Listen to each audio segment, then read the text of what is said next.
বন্ধুরা, আশা করি সবাই ভালো আছেন। তো বন্ধুরা, এখন আমি যে সিনেমাটা নিয়ে কথা বলবো, সিনেমাটার নাম হচ্ছে সন্তানের মতো সন্তান, যেটা দু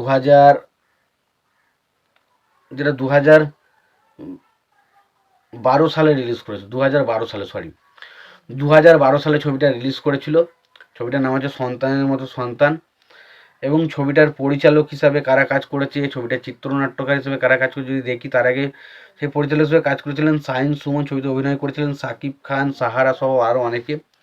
এবং ছবিটার গল্পের বিষয়ে যাওয়ার আগে ছবির পরিচালক, প্রযোজক, সঙ্গীত পরিচালক হিসাবে কারা কারা কাজ করেছে সেই বিষয়টাকে দেখে নিই, এবং তারপর নয় সিনেমাটার গল্পের বিষয়ে আমাদেরকে যাওয়া যেতে পারে। তো ছবিটার পরিচালক হিসাবে কাজ করেছিলেন হচ্ছে শাহিন সুমন। ছবিটার চিত্রনাট্যকার হিসেবে কাজ করেছিলেন শাহিন সুমন। ছবিটার গল্প লিখেছিলেন কমল সরকার। ছবিটার সংলাপের কাজ করেছিলেন আবদুল্লাহ জহির বাবু। ছবিটার সঙ্গীত পরিচালক হিসেবে কাজ করেছিলেন আলী আকরম শুভ। ছবিতে অভিনয় করেছেন সাকিব খান, সাহারা, অমিত হাসান, রনিতা, তারপরে আলিরাজ, তারপরে ধরুন কাবিলা, মিশা সওদাগর, নাসরিন সহ আরও অনেকে। এবার দেখুন, আগেকার ছবিতে আমরা অমিত হাসানকে এখন বর্তমানে যে ধরনের ছবিগুলোতে দেখতে পাই, অমিত হাসান একটা ভিলেনের ক্যারেক্টার প্লে করে, কিন্তু আগে কিন্তু অমিত হাসান ভিলেন ছিল না। আগে কিন্তু অমিত হাসানের ক্যারেক্টারটা বেশিরভাগই থাকতো হিরোর সাইড হিরো হিসাবে।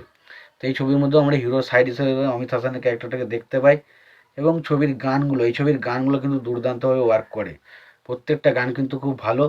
এবং ছবির মধ্যে একটা সাকিব খানের সাথে তার পারিবারিক যে সম্পর্কটা, যেটা যেভাবে দেখানো হয়েছে, এবং সেখানে যে ইমোশনাল বিষয়গুলো ছবির মধ্যে ফুটে ওঠে না, সেটা ব্যাপক ছিল। সেই জিনিসগুলো দেখতে আমার ব্যাপক লেগেছে। এবং পাশাপাশি ছবির কিছু ডায়লগ খুব ভালো ছিল। ছবির গল্পটা একদমই যে খারাপ সেটা নয়। ছবির গল্পটা হচ্ছে এরকম যে একজন ছেলে, সে একজন সাহারা বলে একটা মেয়েকে ভালোবাসে, বাট সে ভালোবাসার পরও তার পরিবার সম্পর্কে বিভিন্ন রকম মানে সমস্যার মুখে পড়ে। কিন্তু সে তার পরিবারকে সমস্ত রকম সমস্যা বা বিপদের থেকে সে কীভাবে রক্ষা করে, এবং সে কীভাবে তার বাবা মায়ের প্রতি একটা ভালোবাসা সম্পর্ক, এবং তার বাবা মাকে যে কতটা ভালোবাসে সেটা যেভাবে ছবির মধ্যে ফুটিয়ে তুলেছে সাকিব খান, সেটা দেখতে বিশাল লাগে। এবং অবশ্যই এখানে আমরা মিশা সওদাগরকে একটা অন্যরকম ক্যারেক্টার প্লে করতে দেখি। সম্ভবত যে ছবিতে সে প্রচণ্ড লাউড বেশি পারফরমেন্স করে, কিন্তু এই ছবির মধ্যে সেই লাউড পারফরমেন্সটা আমরা নেই। এবং ছবিতে অ্যাকশন সিন খুব কম রয়েছে, খুব অল্প অ্যাকশন রয়েছে, বাট ছবিটার মধ্যে গানগুলো ভালো। ছবির মধ্যে যে সাকিব খান এবং সাহারার মধ্যে যে কেমিস্ট্রিটা আমরা দেখতে পাই, সেটা কিন্তু বেশ ভালোভাবে ওয়ার্ক করে। ছবির মধ্যে ইমোশনাল কিছু পয়েন্ট রয়েছে যেগুলো কিন্তু সত্যিই দারুণভাবে ওয়ার্ক করে।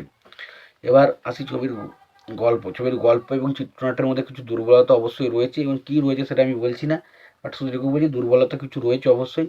যদি তোমরা ভাবো যে সিনেমাটা দেখবো, অবশ্যই দেখতে পারো। সিনেমাটা যদি তোমরা দেখে থাকো, তোমাদের সিনেমাটা কেমন লেগেছে জানাতে ভুলো না। ভিডিওটি ভালো লেগে থাকলে লাইক, কমেন্ট, শেয়ার করে দিও। চ্যানেলটা নতুন হয়ে থাকলে অবশ্যই তোমরা চ্যানেলটা সাবস্ক্রাইব করে নিয়ে পাশে বেল আইকনটা অবশ্যই প্রেস করে দিও। ভালো থেকো, সুস্থ থেকো, দেখা হচ্ছে পরবর্তীতে।